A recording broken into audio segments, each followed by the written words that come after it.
They are. Maybe But a little more there's no- finance. But it should be the stuff that's more than a year. Yeah, yeah. And I think we should amend them every term Yeah. so that they, Meet our if you don't get any value out of Yeah. a particular metric, Yeah. We're good to go. stop doing it. It's easier for us. Yeah, we're ready. 3 days. Okay, good morning, council, members of SLT, residents. See, we have quorum, so I call this meeting into session, and we ask all those that can, please rise for the national anthem.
Thank you. As we usually do at this point in the proceedings, we have the land recognition statement, and this week it will be read by Councillor Kerr. We begin this meeting by acknowledging the land on which we gather is the traditional territory of the Haudenosaunee and Anishinaabe peoples, many of whom continue to live and work here today. This territory is covered by the Upper Canada Treaties and is within the land protected by the Dish with One Spoon Wampum Agreement. Today, this gathering place is home to many First Nations, Métis, and Inuit peoples, and acknowledging reminds us that our great standard of living is directly related to the resources and friendship of Indigenous people. Thank you, Councillor Kerr. Next up is the approval of agenda. I turn to the clerk. Thank you, Mr. Mayor. So I have a motion moved by Councillor Hildebrand and seconded by Councillor Olson. Be it resolved that the agenda for the January 24th, 2024 regular meeting of council be adopted as circulated. Thank you, Mr. Clerk. After viewing the agenda, any councillor have any comments? Not seeing any. All those in favor?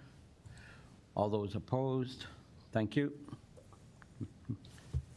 Now moving to the disclosure of pecuniary interest and general nature thereof, if any are to be declared. Thank you. After viewing the agenda, does any councillor have a pecuniary interest, general nature thereof, to declare? Not seeing any, Mr. Clerk. Thank you, Mr. Mayor. So moving now to item 6.1.1, we have a delegation from Dr. Jim Jeffs today about dog walking in the cemetery. I'll turn it back to you. Thank you. Mr. Jeffs, you have the floor. And thank you for joining council this morning. Okay, Mr. Mayor, councillors, staff, I'm here to talk about dog walking in cemeteries. So before I say that, I have to say that I was a dog walker until our dog died, but we've had 7 dogs throughout our lifetime, and dog walking has been something I've always enjoyed. It gives you fresh air, gives you exercise, and really helps you clear your mind. But I have never considered taking my dog to a cemetery to take it for a walk. To me, cemeteries are a place of solemn remembrance and reflection. All cultures treat the remains of the deceased with respect and dignity. We are reminded of the importance of the respectful treatment of human remains when we consider the controversy over buried children at Indigenous residential schools in Canada. The fact that cemeteries exist at all demonstrates that we feel human remains should be treated with respect. Matter of fact, Pelham's bylaw states, "No person shall engage in conduct that disrupts or disturbs the quiet and good order of a cemetery," excuse me, and that is not in keeping with the decorum and dignity of the cemetery. When people drive into the cemetery with their dogs to take them for a walk, I don't think that's giving respect to cemetery. Cemeteries are a place for grieving by those who have lost a loved one. This is very personal to me. We lost our son when he was coming home from work, driving down Foss Road. Somebody didn't stop at the intersection of Center, drove through and hit his car broadside. So he died at age 23. We had not, it was a shock, we had not made any arrangements for burial services or anything like that, so we bought a plot, a family plot at Fawn Hill Cemetery. I can remember the first time I went, there was a sign on the right, and for some reason it wasn't right, really visible, it was off to the side saying, "No dogs allowed." But in spite of that, when I went to visit my son's grave and be sitting in quiet reflection, excuse me, there'd be people walking dogs, and they'd be urinating and defecating on grave sites, and I found it disturbing. We have 3 sons. When my one son was visiting his brother's grave, this guy was riding his bike with his dog running beside him. And my son stopped him and said, there's no dogs allowed. And this guy says, he asked, "Do you know who I am?" And he said, "I'm a businessman and a leader in the community." So he told my son he had no right to tell him anything. And I saw this guy all the time, riding his bike to the cemetery. I knew him. You might ask, what harm can be done from people walking leashed dogs in cemeteries? For many people, visiting their loved one's grave at the cemetery provides comfort and peace that they don't experience elsewhere. Experts say that there's 5 stages of grief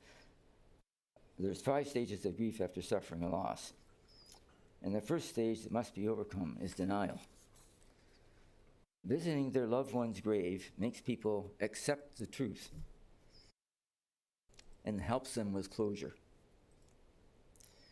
Pelham residents can walk their dogs on street sidewalks, in parks, and on trails.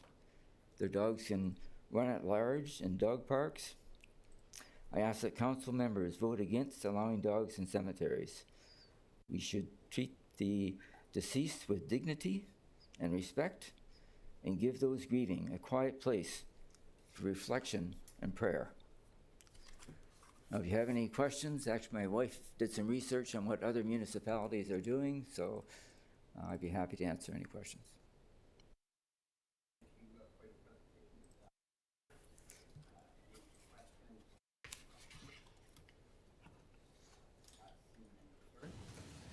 We definitely appreciate you coming to council. Having experienced a loss recently, I know exactly where you're coming from. I find it very difficult that people could go into a cemetery and not treat it as hallowed ground and treat it as any other park is just, it's beyond comprehension. So I'm with you on that. And I guess we have to introduce this motion to the council again. We debated this 2 weeks ago. It was I was at an event in St. Catharines, so I wasn't here. It ended up being a tied vote, 3-4 and 3 against, and that's why we're here again today. I have to tell you, Mr. Jeffs, that if it is indeed, whatever the vote is, I am going to vote for allowing the dogs in the cemetery on with a couple of caveats. And that is that I'm going to ask the CAO if we will be, Sorry. Thank you, sir.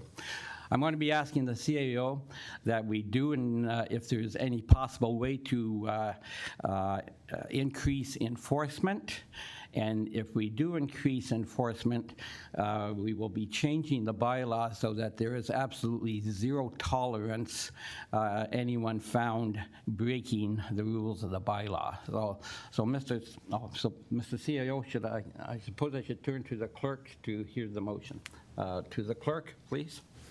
Okay, Mr. Mayor, so first we're going to do a motion to receive Dr. Jeff's presentation. So I have a motion from Councillor Wink, seconded by Councillor Eckhart, that the delegation from Dr. Jeff's regarding dog walking in cemeteries be received for information. Okay, thank you. Any comments? Not seeing any. All in favor? Oh, I'm sorry. Oh, So, no, we can accept the motion, yeah. but I want to make comments on it. Yes. So, Okay, ahead. So all those in favor of the motion? Okay, thank you. And none against, motion passes. So thank you, Mr. Mayor. So now we'll move to number 7 on the agenda, the unfinished business. So you're absolutely correct. This was dealt with at the last council meeting. It resulted in split between council on the way to proceed, so it was referred back to this meeting.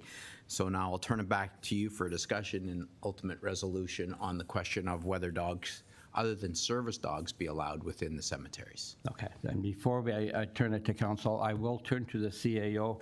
And before I begin, I am actually very glad that we had this come back to council. It has given the citizens on both sides of the issue an opportunity to voice their opinions. I know we've had numerous emails in the last 2 weeks from both sides from both groups of residents, and it hasn't been an easy thing to come to. It won't be an easy thing coming to a decision on this.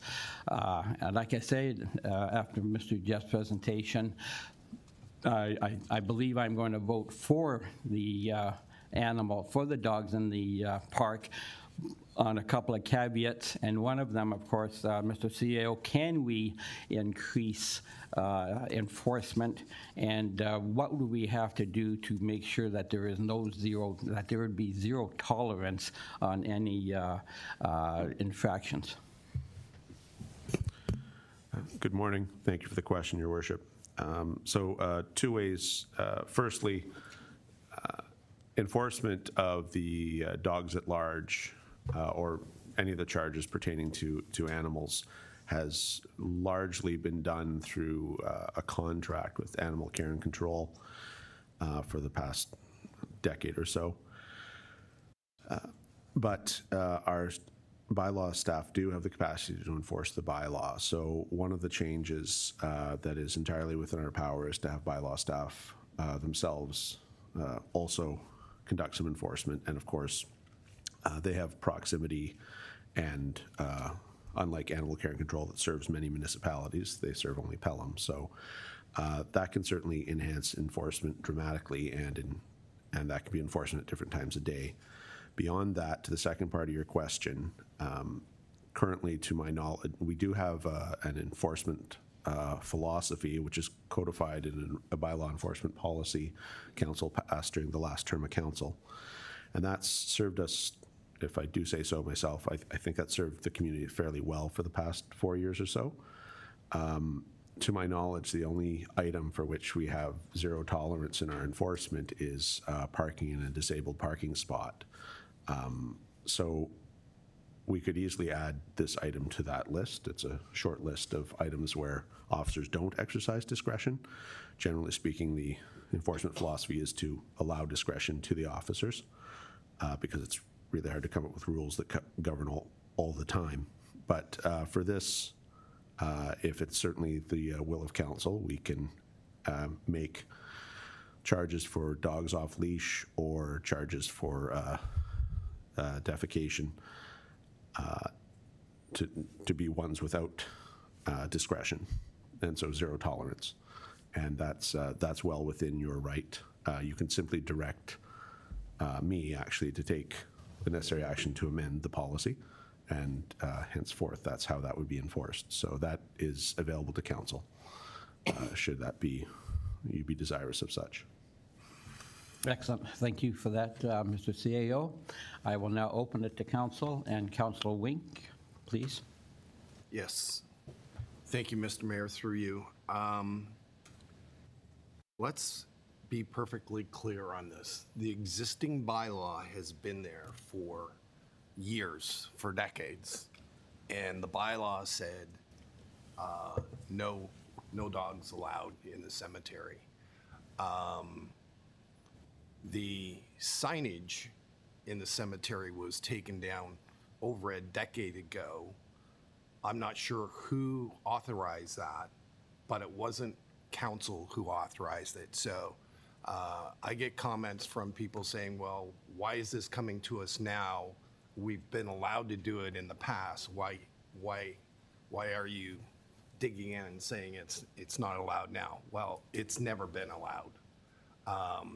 I get comments from people saying I've been walking my dogs for 40 years in the cemetery. Well, you've been walking your dogs in the cemetery illegally for 40 years. I thank Mr. Jeffs, or Dr. Jeffs, for bringing his presentation. I echo his remarks. You know, I too am in a similar situation where my wife is buried there. And the frequency of dogs has increased exponentially in the cemetery since COVID. You know, seldom did I see dogs. I never approached anyone who did have a dog like 20 years ago walking through there because it was very infrequent, and generally people respected the cemetery. Now that respect is gone. The dog owners think it's their right, and yeah, there's two sides of the coin on this one. I, for one, will be voting against it, allowing dogs in. I think the current bylaw is fine. However, should council decide to allow dogs, I would throw in another caveat, Mr. Mayor, that dogs remain on roadways and paths and not allowed to run through the rows of grave sites and whatever. So that I think is going to be extremely important. You know, give the people who are grieving, and you'll always have that grief. Yeah. It never goes away. Have some respect for those people who are there. We made a conscious choice to put our loved ones in that cemetery, and under the rules at that time, we knew that there was no dogs. Had I known that there was going to be a change, I might have changed my location of burial for my loved one. So if, in fact, we do allow leash dogs in the cemetery, I believe that they have to be restricted to roadways and paths and not through the rows of grave sites. Thank you. Thank you for that, Councilor Wink. I'll go to the mayor, or to the mayor. I'll go to the clerk. What have we got there, Mr. Clerk? Well, first, thank you for the promotion. I do appreciate that. Does that come with a vote? No. Oh, okay. So I do have the motion that was on the agenda last meeting with the additional caveats that both the CAO and Councillor Wink have identified today. So if we're prepared, I can put that motion into the record for further discussion and debate, if you so wish it. I see the CAO looking to press the button. To the CAO? But I think as an exercise, either the town solicitor or either clerk, I point to you, I think I fully understand Councillor Wink's, Deputy Mayor Wink's, beg pardon, submission.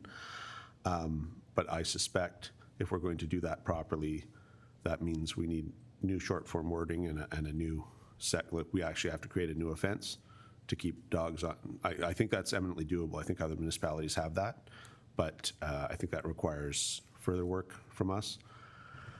I suspect we can take that as direction, but then that still means 2 weeks from now we need to bring, if I'm correct, and feel free to contradict me, but I think that means we have to bring back another bylaw change in 2 weeks, so as to create a new offense, which is, in essence, dogs remain on the official pathway. Some words to that effect. I don't So we see anyone disagreeing with that. Okay, then I think that's procedurally correct, which doesn't have to have an impact on your vote, other than I think that bylaw should come back in 2 weeks rather than be fully addressed today. That would be my basic submission. Keeping in mind that also the cemeteries bylaw, unlike virtually every other bylaw you pass, all you're really doing is authorizing it. We actually have to send it to the Bereavement Authority of Ontario.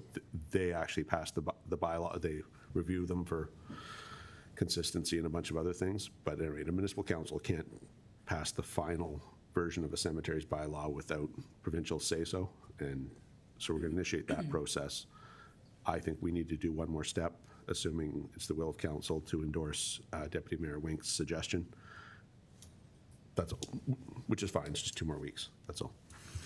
So just to be clear, so we discuss, vote, and then you'll bring the bylaw back in 2 weeks, and if it's exactly as we wanted, then we pass it. Yes, I don't think you should pass the bylaws currently. I think we have to add something so that, in fact, there can be a charge that bylaw officers or ACC could lay. So there's a technical exercise we have to undertake, which is fine. We're capable of doing that. So you could have your vote today. You just won't be passing a bylaw today. Okay. And then it comes back with all these caveats on it. Is that making sense to the clerks? To the clerk? The last thing I want to do is disagree. So the resolution that we have today anyway is just to provide staff direction to finalize the bylaw and bring it back for council consideration. Lovely. Okay, good. Okay, excellent. Any further discussion? I see Councillor Olson. Yes, thank you, Mr. Mayor. So I guess the direction is that it would be stay on the paths or stay on the pathways in the park. And would there be extra wording for the amount of signage and that type of thing? Because the signage is efficient in the parks. Is that would accompany this? So with respect to the Highway Traffic Act, ultimately you pass a streets bylaw and it says where stop signs will be or yield signs will be or that sort of thing. And so that's statutory. But with respect to, say, a cemetery, for instance, that's really an operational issue. We've certainly heard your comments from the last debate about the inadequacy of the signage. So that is something for us to address, but you need not make any changes to the bylaw. You need not say in the bylaw that it has to be signed when there's a bylaw with the capacity to sign with respect to that. So it's really different for streets and highways than for pretty much everything else we do. And so we certainly simply take that as direction from you. You've been abundantly clear. That said, once you make your decision about dogs being allowed or not allowed, the rest flows, and we'll come up with the appropriate wording so that there are viable charges and AMPS tickets to be issued should such be necessary. Councillor? Yes, thank you, Mr. Mayor. I'm in agreement with the notion that these are sacred places, and we had a bereavement ourselves, and I can't imagine how this could be allowed. And once again, we'll be in the position where we'll be passing a bylaw or not passing a bylaw based on the behavior of a few people who don't respect these things. And I also point out that there are veterans' graves in there, which is a dear thing to me. More than anything, probably, is our veterans should have the rights of peace and quiet and rest. So I think I would be voting against it. Thank you. Thank you. Councillor Kerr. I concur with Councillor Wink's suggestions of amendment, should the dogs be allowed. I have, my maternal grandparents are there, my aunt is there, I have a cousin the same age as I am that's buried there. I've been in the cemetery on annual basis to take care of the gravesite, not only there, but also at other cemeteries in Pelham where I have other relatives to take care of their gravesites as well, and recognize that there is it's a point of respect and everything else. I do have the other side of me is thinking about cemeteries are places of respect, but they're also places that people should visit and go through to learn about history. I've spent time going across a large number of places looking at the ages of gravestones and the names and the connections and learning about history and families and all of the people of Pelham. It's really, it's an educational experience as well as a spiritual experience. The restriction of a leashed pet strictly to the pathways or strictly to the roadways, I'll be honest, I can support knowing that a large number of people that are within those confines and buried there love their pets as well and never saw them as something that was considered a negative, but respect was the ultimate thing of all of it.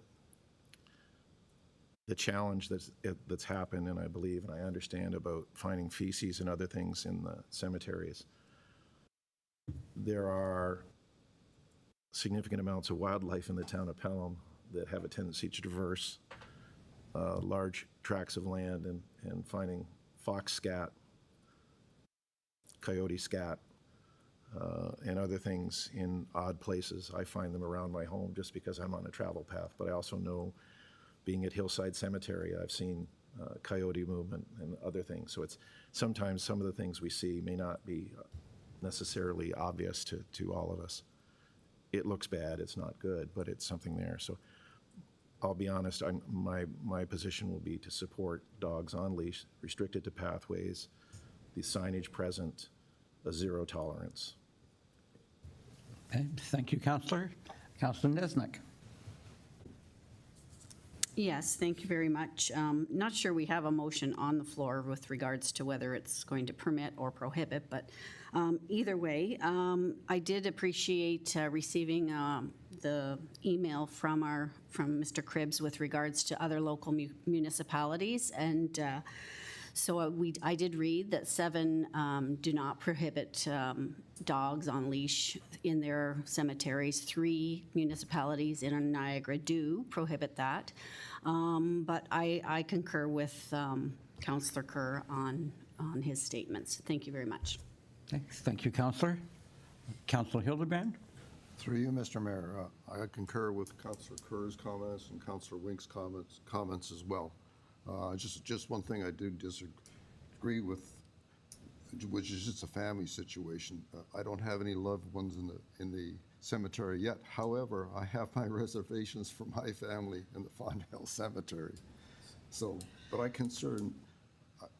agree that the dogs need to be kept on the paths, and the changes we're potentially making to the motion. So I will be voting for that. Thank you.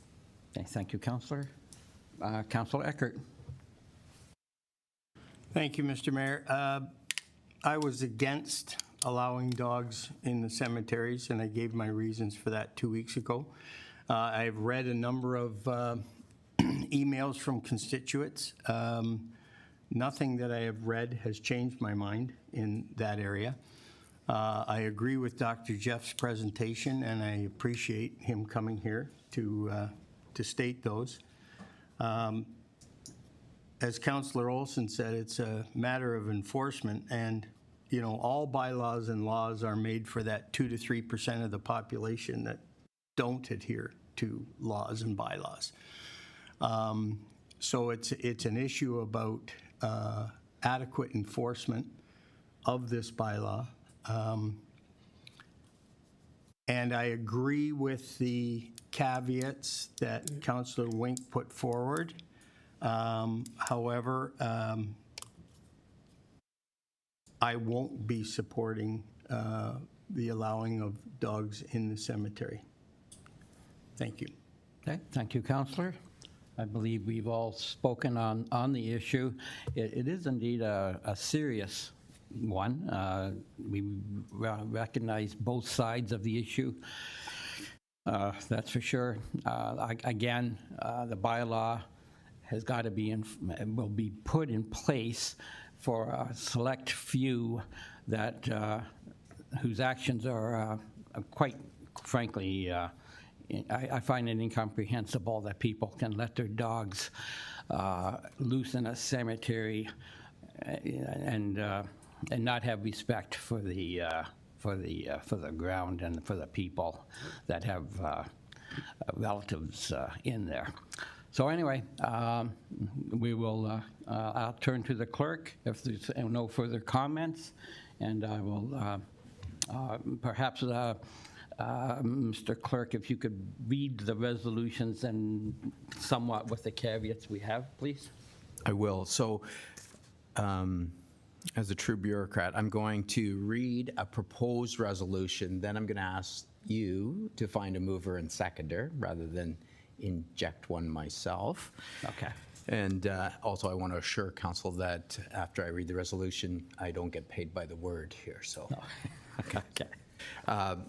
Be it resolved, the council received the report 2024-0015 proposed replacement of the cemetery bylaw for information, and that council approve in principle proposed bylaw number 032024 being a cemetery's bylaw subject to finalization and the proposed bylaw pursuant to council direction, and that council direct staff to finalize section 9.1.9 and 9.2.0 of the proposed bylaw to allow dogs other than service animals in town cemeteries, and that council direct the chief administrative officer to take the necessary steps to amend bylaw enforcement policy S502-05 so there is a zero tolerance standard for dogs at large, off leash, and the prompt cleanup of dog waste within cemeteries, and that the CAO take necessary steps for allow the enforcement of restrictions where dogs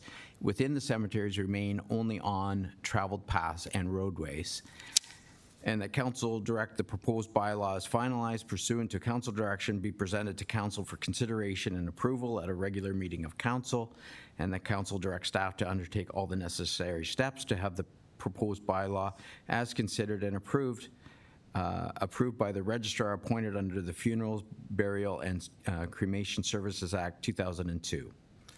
So to you, Mr. Mayor, to see if we can get a mover and seconder. Okay. Mover and second. First, Councillor. Yes, go ahead. Just in reading that, I wonder if it's a little bit hard to understand where it says to allow dogs other than service dogs. Is that right, or is that confusing just to me? Rather than other than service dogs, it should say including. Correct. I think is a better wording. To the CAO. The bylaw itself will end up being fairly clear, although it sounds like it's a double negative. We don't actually have the power to prohibit service dogs. So that's not something you can legislate on. You can legislate on any dog that isn't a service dog, which is why it's almost double negative in there, saying allowing dogs other, because we aren't implying that we have the capacity to regulate the service dog. We'll end up with clear AMPS charges and clear prohibitions in the bylaw. This is really just a council direction. It is awkward grammar, I'll give you that. But in fairness, it was drafted by a lawyer, so it's almost flawless intellectually. Councillor. That's clearly why I don't understand it then. Thank you. Okay, thank you. Any other comments after hearing the the motion again and the caveats. Any other comments? I do need a mover and a seconder. Okay, so we're good. We'll now call the vote. All Sorry, those in... I need a seconder. I'm sorry. Mr. I'm Mayor. sorry. Yes, we didn't do the moving. Mover will be Councilor Hildebrand, and the seconder will be Councilor Kerr. Thank you. Thank you. Now, without any further comments, I will call the vote. All those in favor of allowing dogs in cemeteries? The full resolution. The motion's on the full resolution as read. Okay, as on the full resolution as read, all those in favor of the resolution as read? Sorry. Okay, and that's 3-4. And all those against?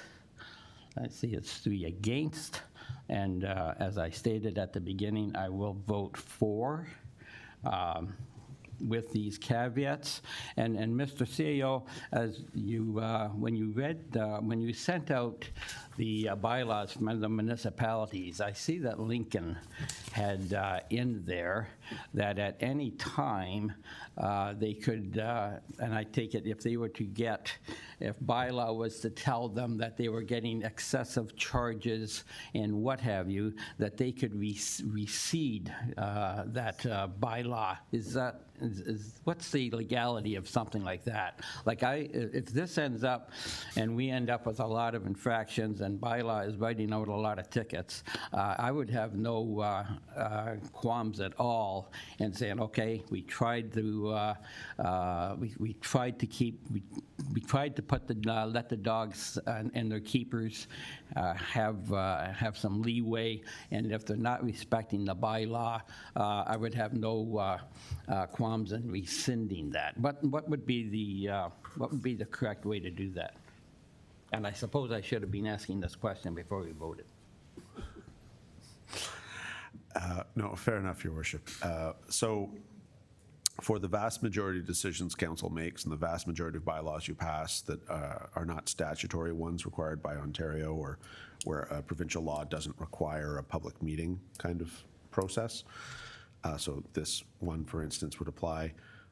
You can, well, there's a little more to it than that. But basically, subject to the rules of reconsideration, council can change its mind. So if we have a bad experience, either you're hearing negative things or staff realize through its enforcement activity that there's a problem, we'll come back to you with a report, or you'll direct us, as the case may be, and you're free to change your minds and to vary the law fairly dramatically. As you see, our various neighbors are all over the place on this issue. And so you've made the best decision you can today. And if it turns out to be wrong for the community for whatever reason, you do have the capacity to change that. Albeit when we make changes to the cemeteries bylaw, we still have to go back to that provincial body, Bereavement Authority of Ontario, but BAO has approved bylaws that do and don't allow dogs at large within them, which is why you see the variation. So that's not a critical flaw for them one way or the other. So you do have the capacity to change should it become necessary. Excellent. So it doesn't, even though it's not in this bylaw, as you say, we have the way forward. If we did want to come back, it's already there. Correct. Okay, thank you very much. To the clerk? Yeah, so we just need your vote now, Mr. Mayor, to determine the final outcome of the motion. Yes, my vote is, my personal vote you're talking. Yes, my vote is for the Resolution. dogs. Okay, so that motion is carried then, Mr. Okay, motion carries. Again, Mr. Jeffs, thank you for your presentation to council. Yeah, thank you. So now moving on to item number 8, we have a motion moved by Councillor Wink and seconded by Councillor Olson. Be it resolved that the following minutes be adopted as printed, circulated, and read. C-01/2024 regular meeting of councils, regular council meeting, January 10th, 2024, for discussion and approval. Okay, thank you. Any discussion on this item on the agenda? Not seeing any. All those in favor? Any opposed? Not seeing any. Motion carries. Mr. Clerk? Thank you, Mr. Mayor. So moving now to item number 9 on the agenda. This is the section on the agenda. If there's anything on the consent agenda that councillors would like to lift for consideration, separate resolution, now would be the time to identify it. Otherwise, we can proceed to the consent agenda. Okay, thank you. After viewing the consent agenda, is there any counselor that wants to lift an item for, to change the resolution? Not seeing any, Mr. Clerk? Thank you, Mr. Mayor. So moving now to item number 10, I have a motion moved by Councillor Eckhart and seconded by Councillor Hildebrand. Be it resolved that the consent agenda items listed on the January 24th, 2024 council agenda be received and the recommendations contained therein be approved. So turn it to you. Normally we break this down. If you want to deal with the committee of the whole reports for all the departments as the first section. So that takes us right to 10.1.1 to 10.1.6. So any Okay. questions dealing with any of the department quarterly reports? Excellent. So we're dealing now with 10.1.1 down to 10.1.6, which is the clerks, corporate, fire and bylaw, RCW, planning, and public works. Councillor Olson. Yes, thank you, Mr. Mayor. 10.1.1, the clerk's quarterly report. I notice in the report, in the numbers, that freedom of information requests have gone up, and they're probably running at a rate of about 4 times as the past. And I appreciate the fact that the people are asking questions and looking for information, and I don't propose to change that in any way. But I see we have a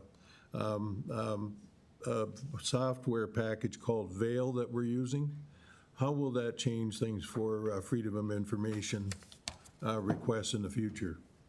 Through you, Mr. Mayor. So the software that we're acquiring will help us manage the requests to make sure that we document all the requests, that we meet the statutory guidelines, that there's no opportunity for us to miss requirements under the Act to respond to those requests. And with the increased volume, it just seemed logical that we move to an automated system that provided a few more checks and balances to make sure that we met the provincial standards. Thank you, Mr. Mayor. I believe the standard is 30 days, is that right? That you have to reply, or is where we're going to get a report that says that when we go over the 30 days or something like that? Well, the software helps us track that. Yep. To make it more readily apparent to us. There are variations within the legislation depending on other notifications that have to be achieved if there's third-party information that's required as well. But typically it is the 30 days within the response period if there's no other conditions on that request. So it just is a matter of recording that and being able to demonstrate that, and it'll help us in our year-end summary of what has happened. And should there be any challenges to the IPC, the Information Privacy Commissioner will have a better documentation trail for all requests that come through the clerk's department. Councillor?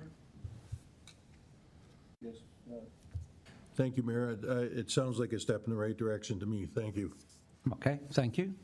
Any other questions on any of the quarterly reports that we're now looking at? Councillor Olson again. Yes, thank you, Mr. Mayor. Sorry, I lost my train of thought there. I'm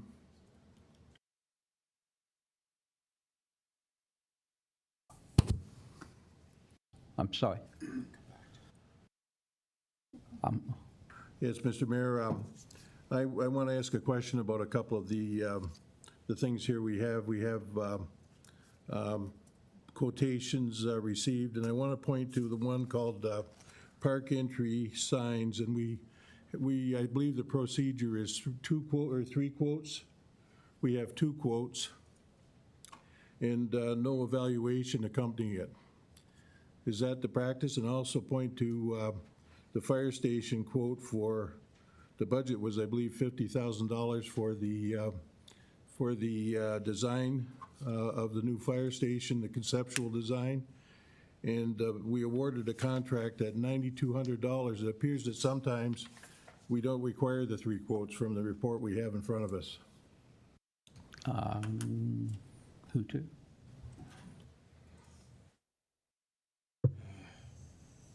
To the CAO?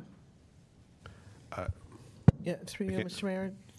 Oh, May I I'm respond? sorry. Yes. Go to And the Director Treasurer. of Public Works. So with regards to the sign, I know that we went out several times, and the Director of Public Works can add to this, to get quotes, and we had a very difficult time getting quotes. So these are the only 2 quotes that we were able to receive. If I'm not mistaken, we actually went out for an RFP for the signs, and we didn't get a response. Through you, Mr. Mayor, yes, that's correct. So we went out a couple times, and we have a standardized format for the park signage, to make it consistent. So we did, the corporate services director there is correct in stating that we only received a limited number of responses. Thank you. Counselor? So this, through you, Mr. Mayor, so this would presumably fall under the discretionary position that, or responsibility that's been assigned? Is that where that would fall? As far as our purchasing bylaw? To the CAO? Well, I think, Oh, may I okay, answer? Yeah, sorry. so once we go out for RFP and we don't get a response, I mean, that was doing our due diligence to get the competitive bidding, and after that, what we do is, in order to get the work done, we go out and try to get quotes, or the work does not get done. So that's the process. I mean, everyone had the ability to bid for that work, and there wasn't anyone interested. Thank you, Ms. Quinlan Murphy. Counselor? And the other one was the fire station, the schematic design study, and it was awarded at $9,200. Our budget was $50,000, and there was a high bid of $147,000. So I'm wondering what the value of a design like that could be. Does this lead into the next phase where they get the design automatically? Jason? To Director of Public Works, Mr. Marr? Yes, through you, Mr. Mayor. The answer is no. There was a project that was established through the capital budget for a conceptual design feasibility study. Part of that work was carried out under a small assignment to look at the feasibility of a replacement versus rehab location, what would make sense at a high level. And that was completed under that capital project.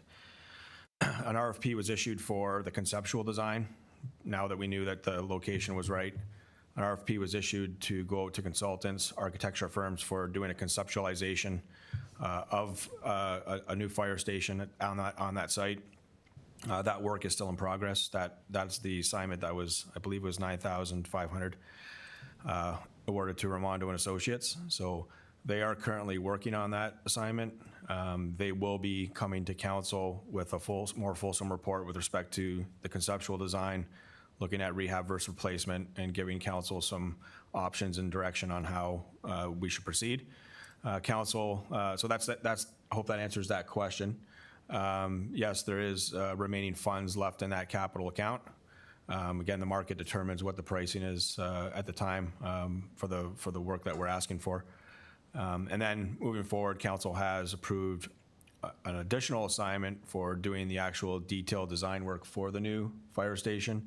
And then we will be proceeding through, once we bring the conceptualization and feasibility study to council for consideration, then we will be moving forward with the next phase, which will be the detailed design assignment later on this year in 2024. Thank you for that, Director. Back to the Counselor. Yes, thank you, Mr. Mayor. And I wonder what the status is of the tree maintenance contract is for this year. Has that been completed, or is this, it refers to 20, I believe this is the invitation to quote for the tree maintenance contract, and it refers to a number of 2023. Is that for this year, or is that for the past year that we're seeing here? And that's my final question. To the Treasurer. Yeah, I can answer that. So through you, Mr. Mayor, if you look at the bid, this is for a 3-year contract. So The amount that you see there was for 2023, and then we can also extend that with an option for 24, 25, and 26.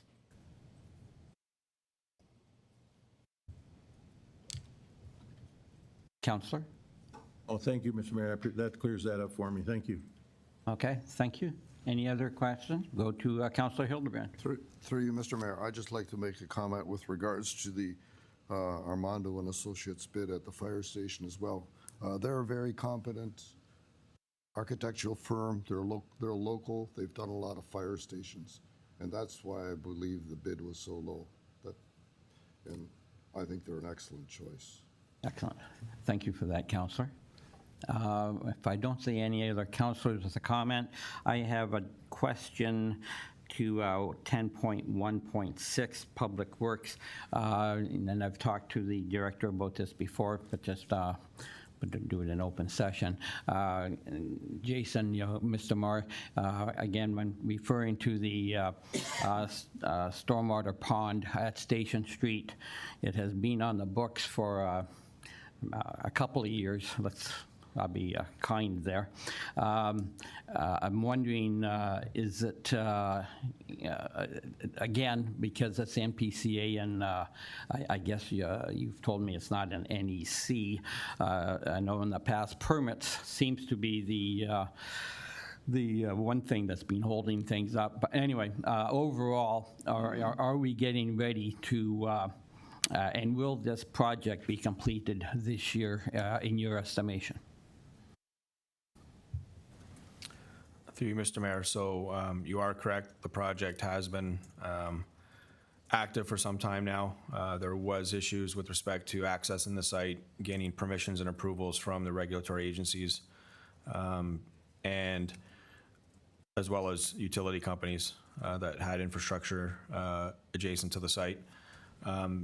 Believe those issues now are resolved. We're working with the contractor. The MPCA still would like to have some discussion on the project and how we access the site and timing periods.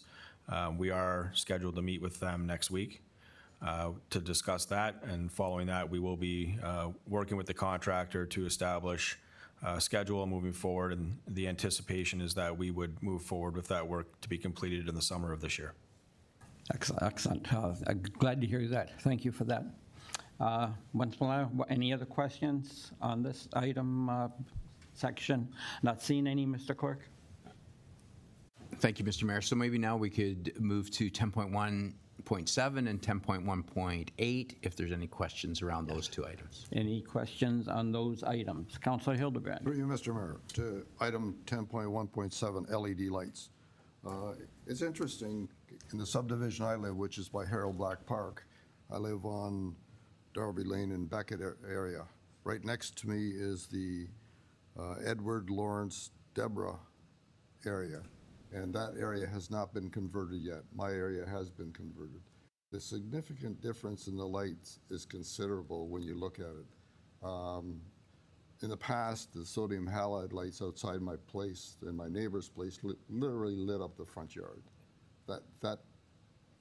That is gone. I have to turn on my outside lights now to see. So the LED lights specifically shine. So there is a significant difference. And when you walk through both of these subdivisions, I know the Edward Lawrence Lane and Deborah area, those are different type of lights, but even still, the illumination is considerably different with the LED lights. So I can understand why people are complaining about different things, because it has changed things. I contacted my councilor friends that I'm in committees with in Lincoln and West Lincoln, and Lincoln's comment was the biggest complaint they had is from the color of the light, and it is significant difference. So I think it's just change that's caused the concern, in my view. Just a general comment. So if you ever want to drive through or walk through these areas, it'll show you the difference between the LED lights and the past light that we've had. Thank you. Thank you. I believe and I'll ask you, Councillor, the past lighting was more yellow and these are more white. Is that how that goes? Yeah. That's correct. Yes. Okay, thank you. Any other comments on either one of these? I'll go to Councillor Wink. Yes, thank you, Mr. Mayor. I've had a number of residents' concerns with respect to the change in lighting and whatever in the comments from Public Works, correctly so, is that we would go back to the installer and see what can be done and whatever. Now, looking at this, it appears that there's not much that can be done.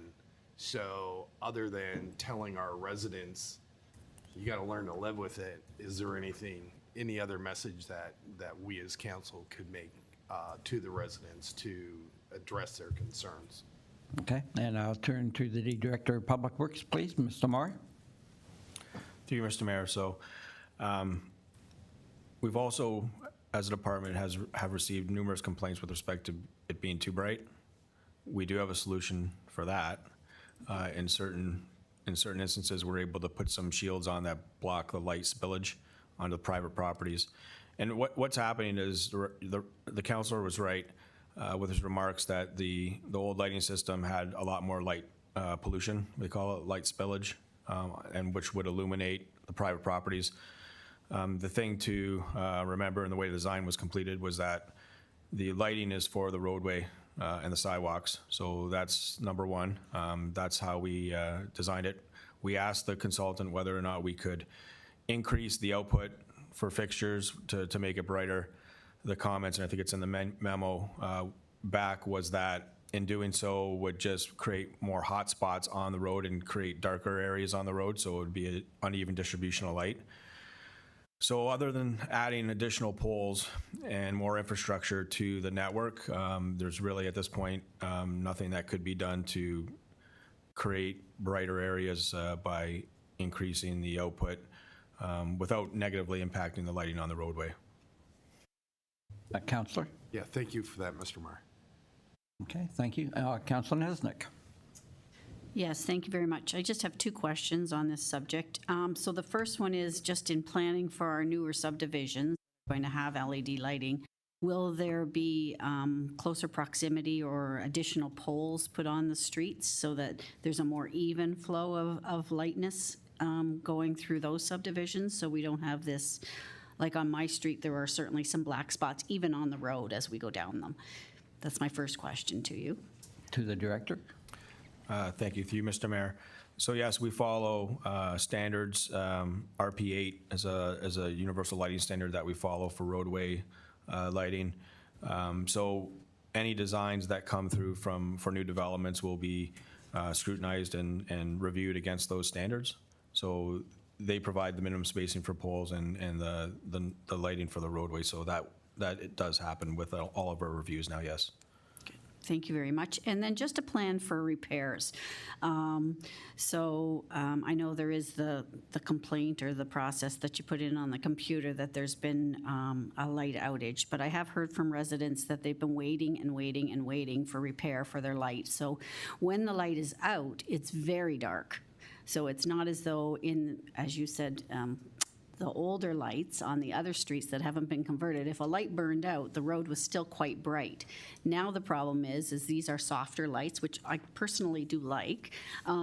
However, when it's out, it's quite dark in that particular area. So just a plan for repairs and timely repairs, if there is a plan for that. Could you outline that for me? Thank you.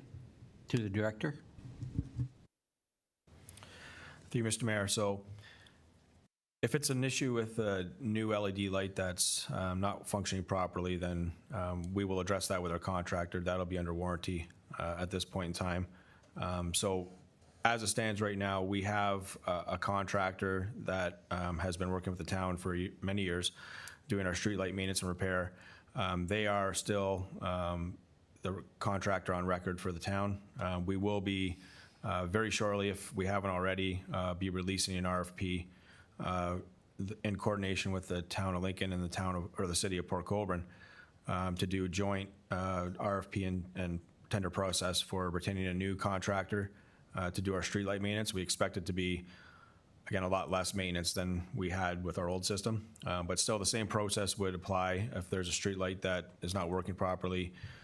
come through the Spot It, Share It site on the town's website, or contact the administration in Public Works, and we'll make sure that we add that to our maintenance list to be forwarded to our contractor. As it stands, the minimum maintenance requirements for roadway street lighting is, as long as there's not 3 consecutive lights out, then that meets the minimum maintenance standards. We try, obviously, as a town to be well above that standard, and any issues that do come up, we'll put that on the list and try to get those resolved as quickly as possible. Thank you for that. Thank you. Counselor? Thank you. Thank you. Counselor Kerr. Yes, in areas where the LED changeover hasn't taken place, speaking specifically within Fenwick and down where I live, where those lights even now that are extremely bright, there are still black spots between the lights on the sidewalk area. Again, walking my pets in that, if I didn't have flashlights and things, I wouldn't find the sidewalk. My concern is that when we go to the lower lights that don't provide as much illumination as the previous ones for spread, whether there's a mechanism to get information to you by residents and the potential need for an additional light to try and, do you know what I mean?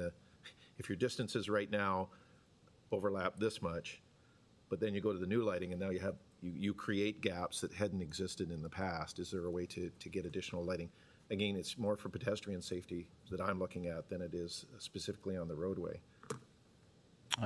Any comments on that to the director? Thank you, Mr. Mayor. So one thing we can take it upon ourselves to do as a department is that we'll speak with the contractor and bring these concerns that there may be areas in the older parts of town that have an increased spacing on the lighting, existing lighting, and how that would affect when we do the conversion to the new LED. I'll bring this to their attention and see if there's anything that could be done proactively to try to circumvent that. Counselor? Okay, thank you. Any other comments, questions? Not seeing any, Mr. Clerk? So then, Mr. Mayor, we can move to the information correspondence listed under 10.2 if there's any questions or... Excellent. And is there any questions on this section?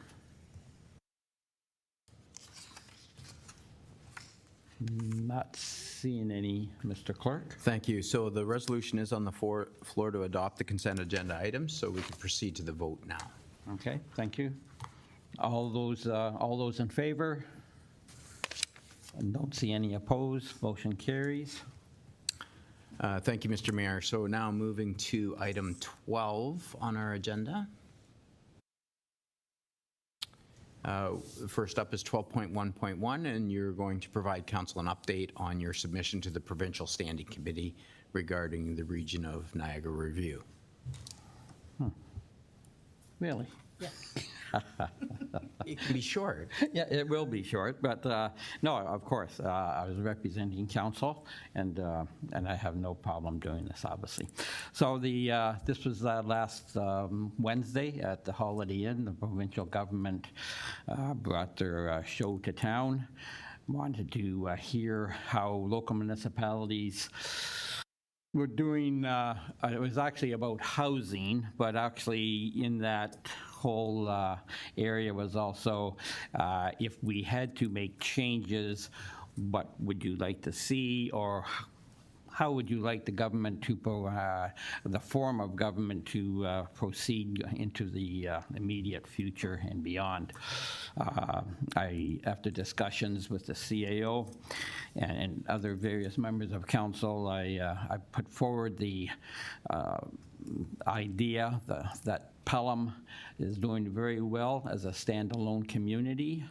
We realize that there's changes can be made, should be made, and that we have reached out to our municipal neighbors on a various number of fronts, that of course being our famous connection with the Lincoln on the library that we share. That was mentioned several times to that committee, and they were very impressed that these two communities had gotten together and formed this alliance. also mention that we, of course, the other alliance we've had with Township of Waynfleet, with our legal advice, and also with the climate change coordinator coming also with Lincoln. So yes, tried to convey the fact that that we were very happy standing alone, going forward, looking for other ways to keep costs down by sharing departments. And I must say that I was with. We were talking to Sam yesterday at the conference up in Toronto, that myself, Councillor Kerr, Councillor Wink, and Mr. CAO was with. And we met with the infrastructure minister, and I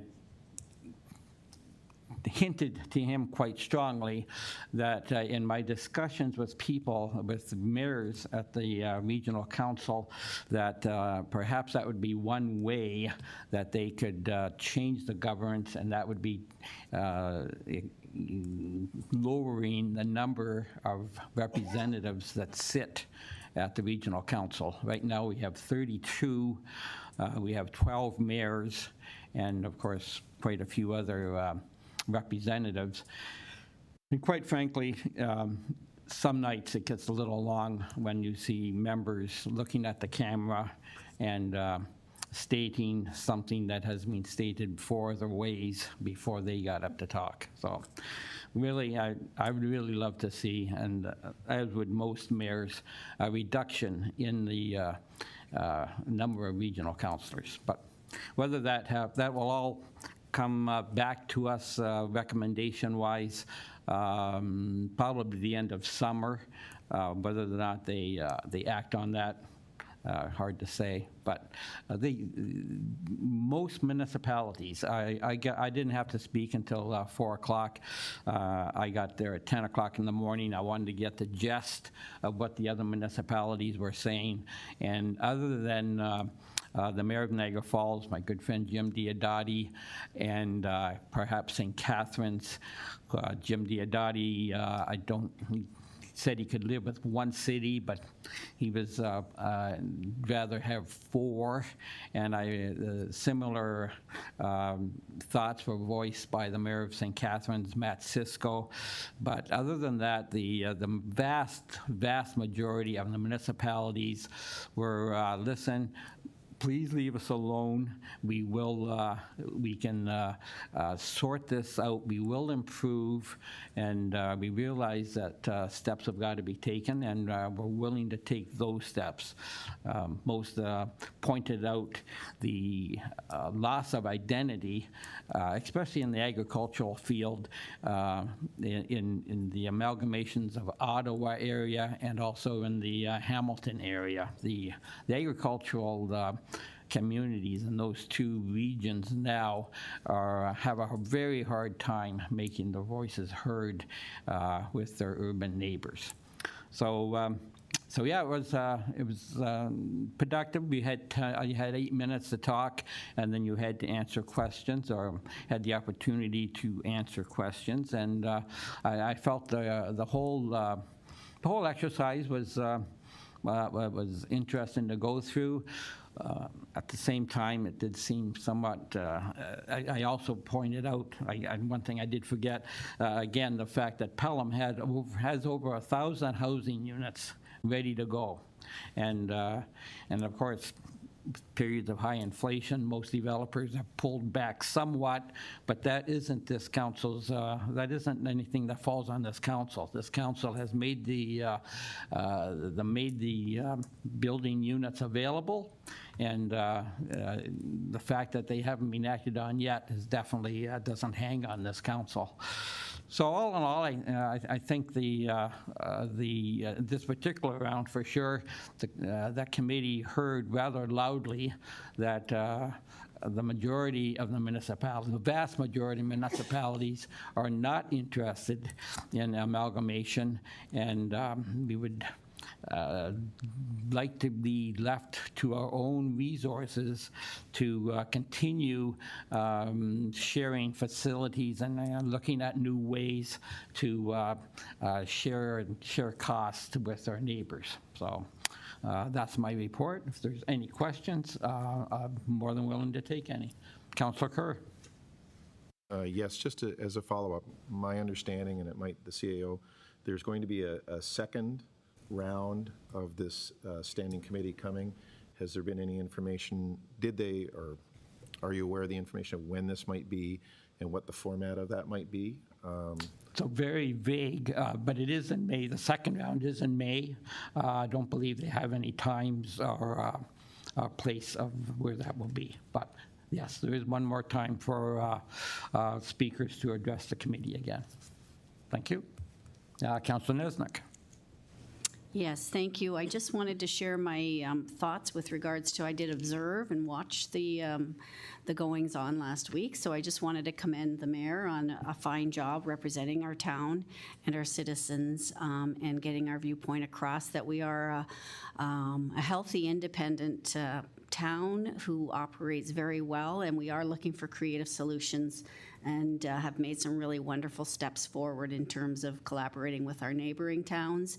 And I'm happy to hear that it was put back on a clear message back to the provincial folks, including Mr. Osterhun, that it is not the town that is prohibiting growth and housing from happening. It is more in the developer's hands at this point in terms of them controlling when and where they start to and that sort of thing. So just publicly asking that the provincial government turn to developers and put some pressure on them to start building. Thank you very much for representing us well.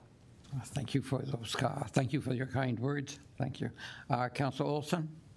Yes, Mr. Mayor, thank you.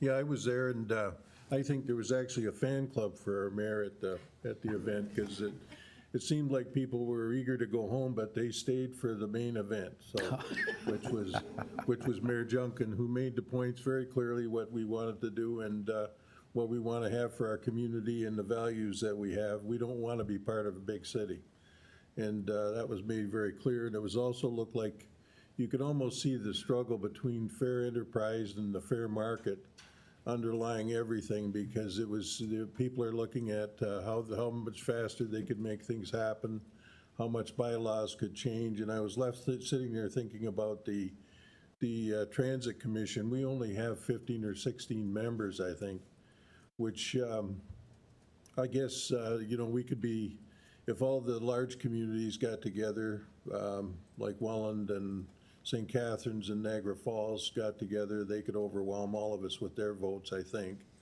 which is a danger in the whole thing, but it definitely needs to be reduced.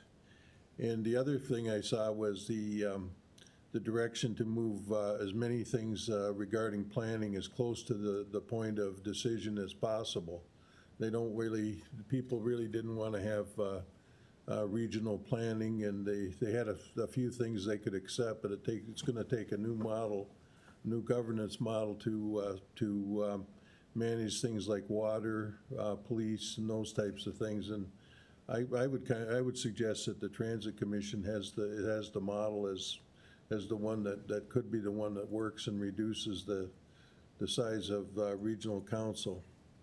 So that was my observation, Mr. Mayor. Okay, thank you. And I enjoyed your company for the day, Councillor Olson. Any other comments on my report? Not seeing any, I turn to the clerk. Thank you, Mr. Mayor. So I do have a motion moved by Councillor Niznik and seconded by Councillor Kerr. Be it resolved that Council receive this verbal update from Mayor Junkin on his submission to the Provincial Standing Committee on Heritage Infrastructure and Cultural Policy regarding the region of Niagara review for information. Thank you. Not seeing any further comments. Call the vote. All those in favor? Any opposed? Motion carries, Mr. Clerk. Thank you, Mr. Mayor. Moving now to staff reports 12.2.1. I have a motion moved by Councillor Eckhart and seconded by Councillor Olson. Be Be it resolved, the council received the memo 2024-0029 Corporate Services entitled Centennial Park EV Charge-On Program Grant for Information, and that council approved the grant application to the Ministry of Transportation's EV Charge-On Program, and that council pre-approve $50,000 or 25% of the total cost of the two 350 kW EV chargers in the 2025 capital budget for Centennial Park. To you for discussion and vote. Okay, thank you. Any discussion on this item? Councillor Nesnick. Yes, so thank you. Through you, Mr. Mayor, I'm just wondering if we have an overall plan of EV chargers and their prospective locations over the next 5 to 10 years. I guess that would be a question for either the CAO or Public Works. Let's start with the CEO, please. There isn't an official document with the long-term vision. We do have a number of long-term plans around, and we do have a parking strategy, amongst other things. What you have to recall is the town actually provides very little parking, has very few parking lots. We don't have a lot of parking infrastructure. The beauty of this grant is it's an opportunity to push create charging stations in truly rural areas or small community, which is what we're talking about here. And so we think it'll be extremely attractive and quite likely successful, this grant application. But we don't have lots of parking lots now. We don't have a lot of parking lots, period. This is a relatively high traffic area, but in a very much a rural setting, which is sort of the holy grail. From, I think, the province's perspective. I think we all think this was going to be successful.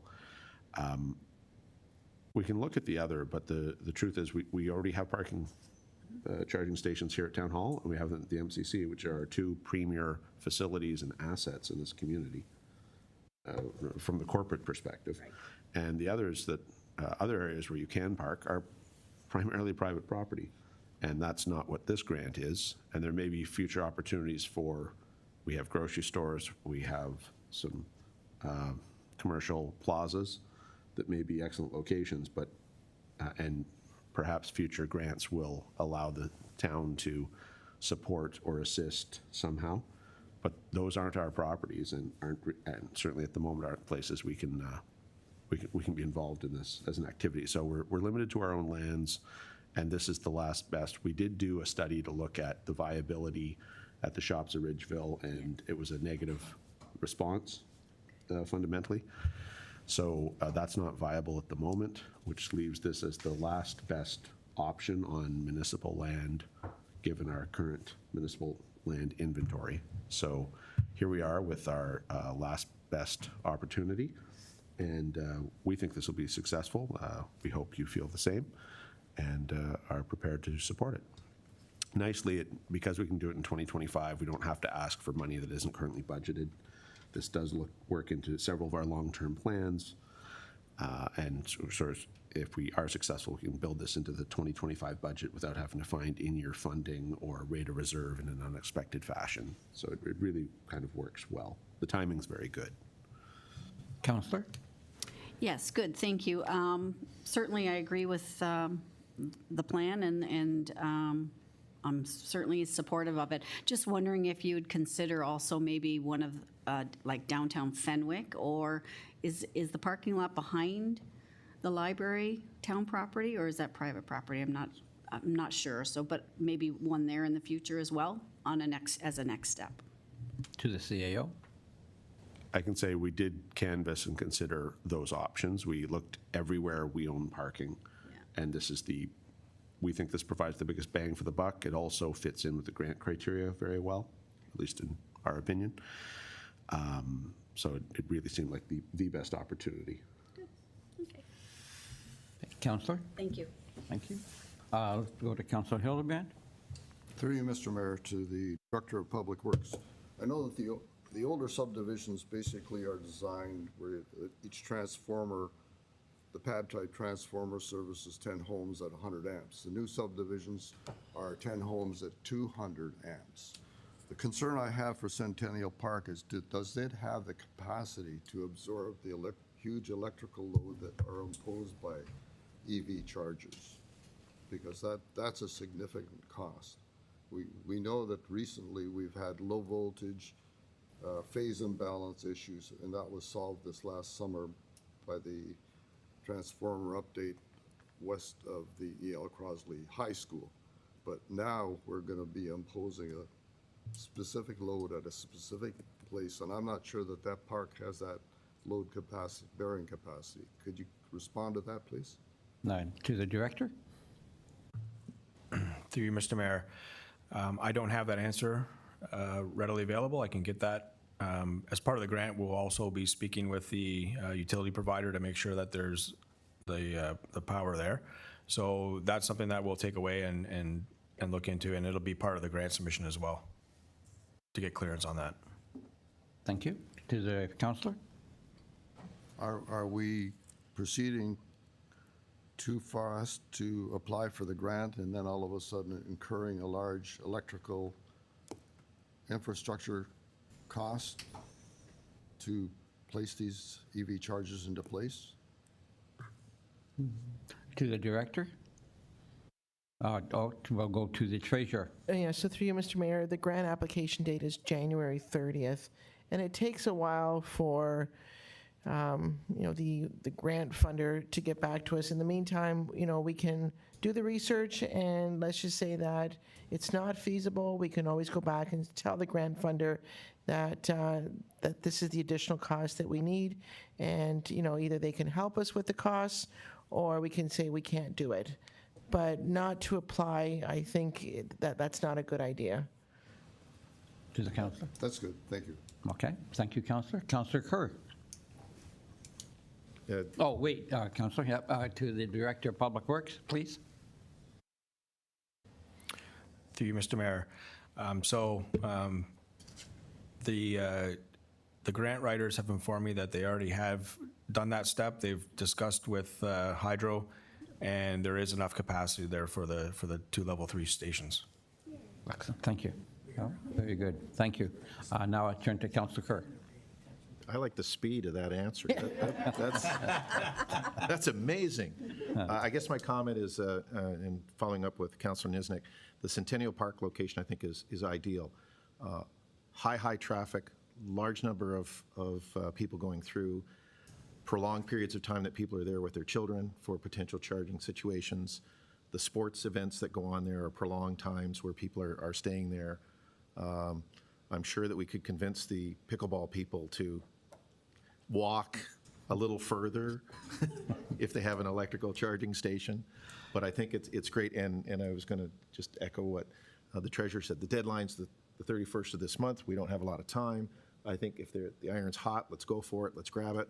Yes, following Councilor Niznik, maybe a progressive plan over time of additional locations as additional grants become available is a great idea.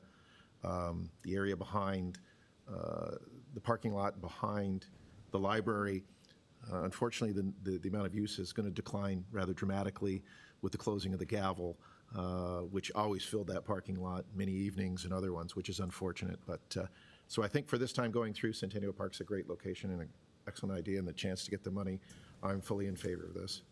Right. Thank you, councillor. Any other comments on this item?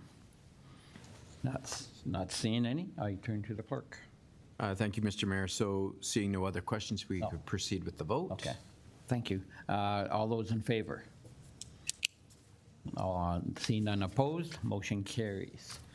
Thank you, Mr. Mayor. Now moving to 12.2.2, I have a resolution moved by Councillor Olson and seconded by Councillor Kirby. Resolved that Council received the memo 2024-0030, Cemeteries Marker Perpetual Care and Maintenance Fees for Information, and that Council approved the amendment of bylaw 71-2023, Town of Pelham user fees and charges for the marker perpetual care and maintenance fees to remain the same as the 2023 rate as per the Bereavement Authority of Ontario fee calendar.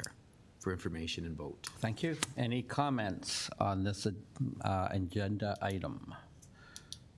Not seeing any, Mr. Clerk. So proceeding with the Yep. vote? Okay, I'm sorry. So without any comments, all those in favor?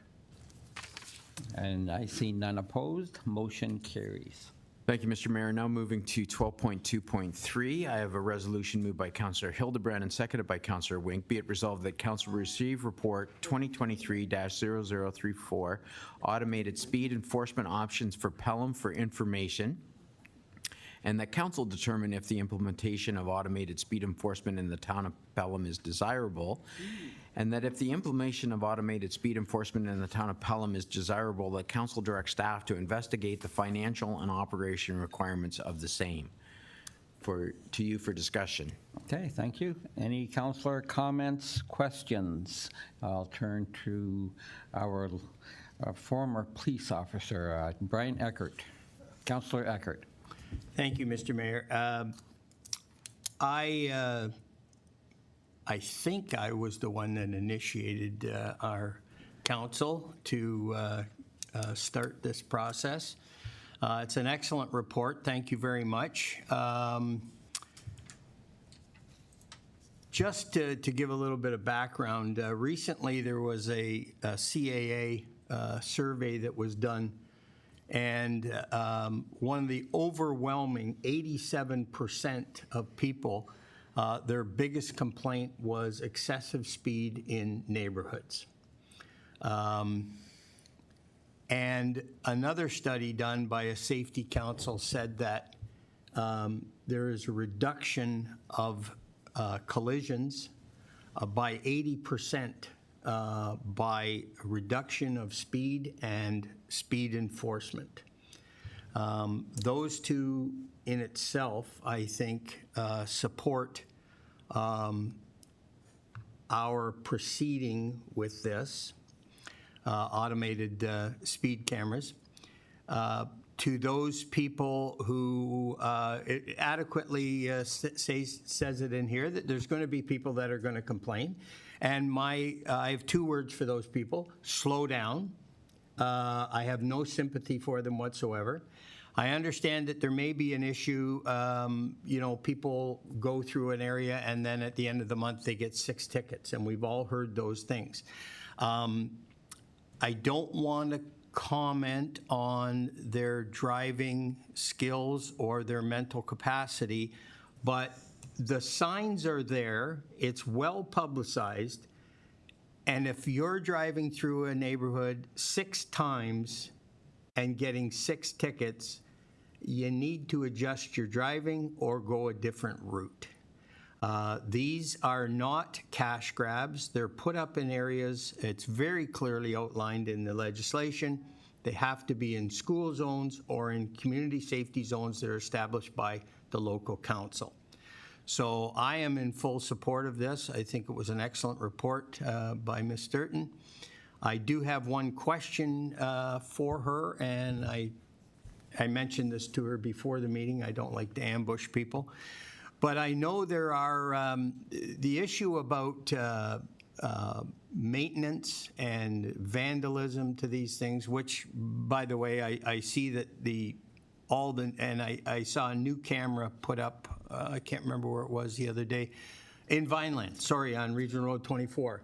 And they're putting them up on poles now, which makes it a little tougher for these people to, it's quite more obvious that they're up there spray painting these things.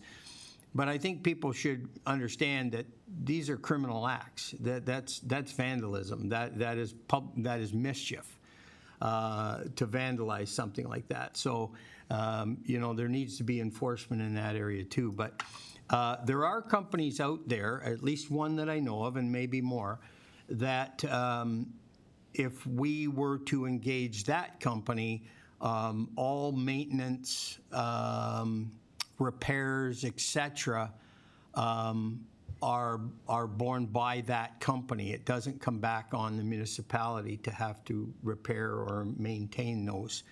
And that they are also work with the community on the placement of where those cameras should go. And in my discussions with them, they understand that it has to be in community zones or school zones.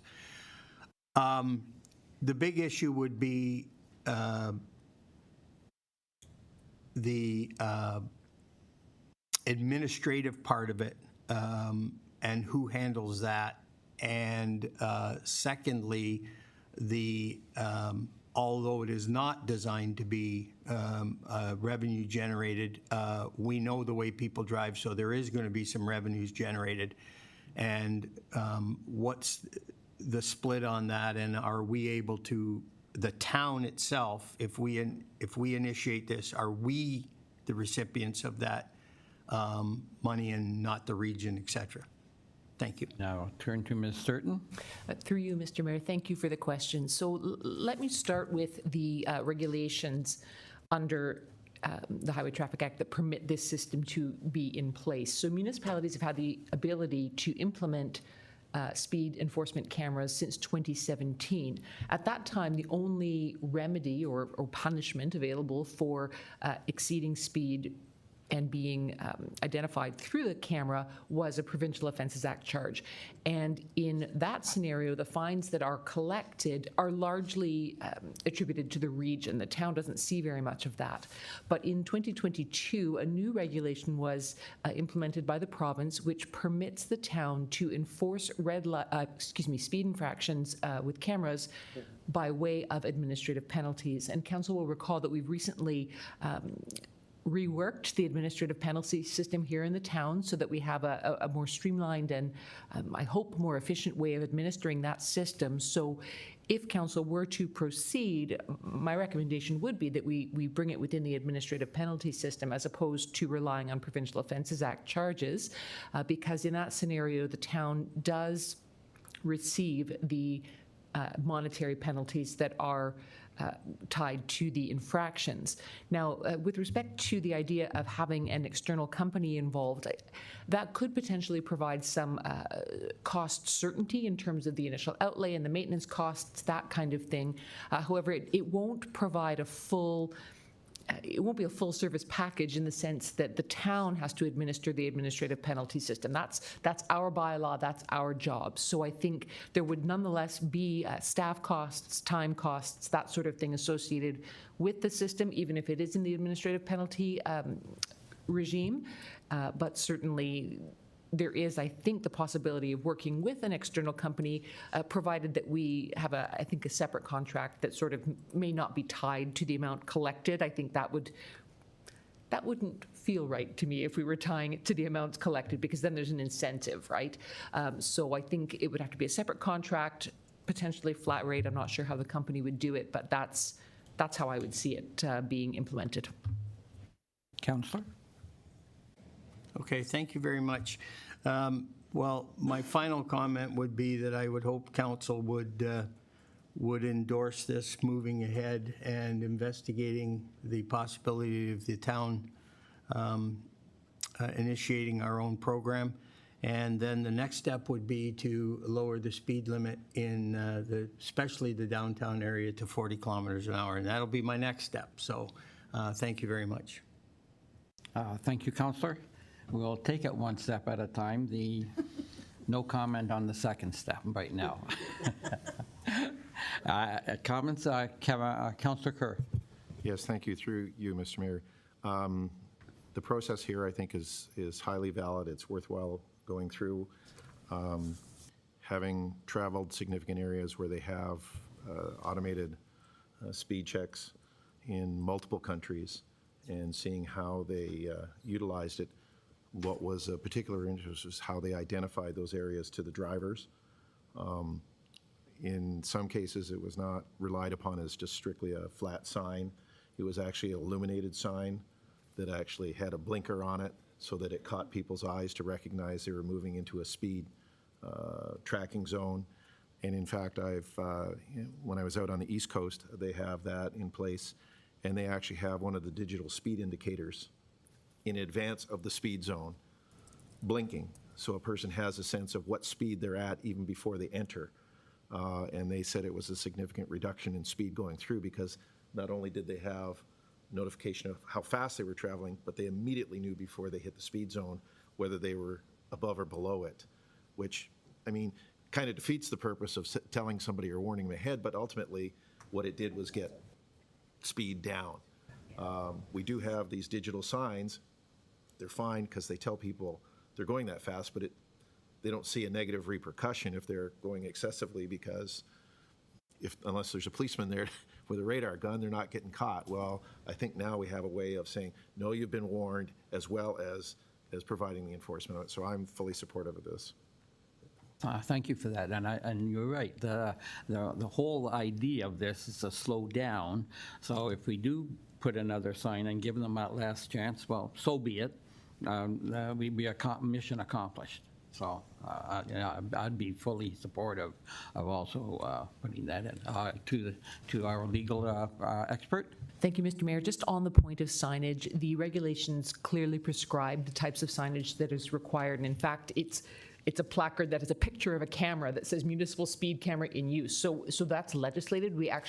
I think we could probably install additional signage, to your point, but certainly we are mandated to install particular prescribed signage in the event that we proceed with municipal speed cameras. Excellent. Thank you. Any other comments? Not seeing any, and everyone in this on this council obviously respects and appreciates the work that the NRP does for the town and for the region. But in this one, this is a tool that the town can implement, and gives one officer, or should I say, relieves an officer of one probably a low-ranking job to hand out speeding tickets, and to do that automatically, and people know that that is now a protected or an enforced zone. I think it's a great thing for the community. Without any further questions, I will call the vote. All those in favor? By the singers of Momentum Choir is unforgettable. Oops. I'm sorry. It's an emotional experience, Wasn't said Pelham resident Len Doyle. What makes it so emotional is that between their songs, some of the members of the choir were interviewed. Just close it, it'll be okay. Just close it. No, like physically. There you are. That's right. Attended one of the choir shows held Nope. Usually that shuts everything. afterwards. Doyle was moved to do something to support the musical group. We just have a technical difficulty here. She does. There we go. I don't know if that was a paid commercial or not, but Another revenue source. yes. Anyway, well, back to business. Apologize, Mr. Mayor. Quite all right, Councilor Olson. All those in favor of this? Excellent. See none opposed. Motion carries, Mr. Clerk. Thank you, Mr. Mayor. So now moving, we don't have any scheduled closed in-camera meeting today. We do have the confirmatory bylaw. I have a motion moved by Councillor Hildebrand, seconded by Councillor Niznik. Be it resolved that the following bylaw be read a first, second, and third time and passed, being bylaw number 042024, to adopt, ratify, and confirm the proceedings of council for the town of Pelham at its regular meeting held on the 24th day of January 2024. Thank you. Any discussion? Not seeing any. All those in favor? Great. I see none opposed. Motion carries. Thank you, Mr. Mayor. I have a motion now moved by Councillor Kerr and seconded by Councillor Wink. Be it resolved that the regular meeting of council be adjourned until the next regular scheduled meeting for February 7th, 2024 at 9 a.m. Thank you. All those in favor? I see none opposed. Motion carries.